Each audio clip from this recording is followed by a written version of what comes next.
पूछे ना, हमें एहसास नहीं होता है, हम नहीं ये फीलिंग समझ सकते हैं। हम जाए कभी यतीमों के घर पर, हमें क्या पता होता है कि यतीम क्या होते हैं। हम तो खाने वाले होते हैं, हमें खाते वक्त ये याद नहीं आता है कि हम जिसका माल खा रहे हैं उसके घर में यतीम कैसे रो रहे होंगे, उसकी बीवी कितना रो रही होगी, उनके बच्चे कितना रो रहे होंगे। मैं पूछता हूँ वो लुक़्मे तुम्हारे अंदर कैसे जाते हैं, वो खाना मैयतों वाला अंदर कैसे जाता है।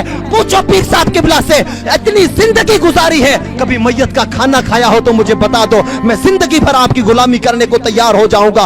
किसी आलिम ने, कोई आलिम ये खाना नहीं खाता है, क्योंकि ये गरीबों का हक है, ये यतीमों का हक है। और अल्लाह फरमाता है जो यतीमों का माल खाता है वो अपने पेट में दोज़ख की आग भरता है। बड़े शौक से खाते हैं ना, गाड़ियां भर भर के जाते हैं। किसने ये दीन दिया है, मैं पूछता हूं, कौन ये तुम्हारे पास ये दीन लेकर के आया था। ये मायरा, ये फला, ये फला, ये फला, ये फला रस्म, वो फला रस्म, जब तक हम रस्में ना करें हमारी शादियां नहीं होती। और आज तो फैशन चल पड़ा है, आज तो फैशन बन गए, फैशन शादियां।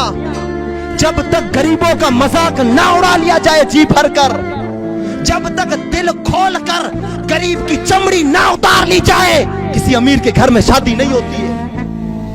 मैं कहता हूं तुम्हारी दौलत क्या है, तुम्हारे पास में कौन से खजाने हैं। गुंबदे खजरा का मकी वो मकी है कि अगर चाहता तो मक्का मदीना के सारे पहाड़ों को सोना बना सकता था। उससे बड़ा अमीर, उससे बड़ा मुख्तार कुल इस कायनात में रब ने किसी को पैदा ही नहीं किया है। लेकिन जब अपनी बेटी फातिमा को जहेज देता है तो टूटे फूटे वो मिट्टी के बर्तन जहेज में देता है और कहता है बेटी सुन, अगर मैं तुझे ये जहेज इसलिए दे रहा हूं कि मेरी उम्मत की किसी गरीब बेटी का दिल ना टूट जाए।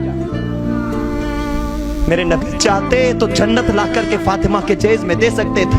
क्या तुम्हारी स्कॉर्पियो की औकात है, क्या तुम्हारी स्विफ्ट की औकात है, क्या तुम्हारे ट्रैक्टरों की औकात है, क्या तुम्हारे दो पलटों की औकात है। अरे शरीयत तो कहती है कि अपने हक दो बेटियों को हक। जो तुम्हारी जमीन, जो तुम्हारी जायदाद, बेटों के 2 हिस्से, बेटी का 1 हिस्सा है। मुझे बताइए किस किस ने ये हक दिया है बेटियों को।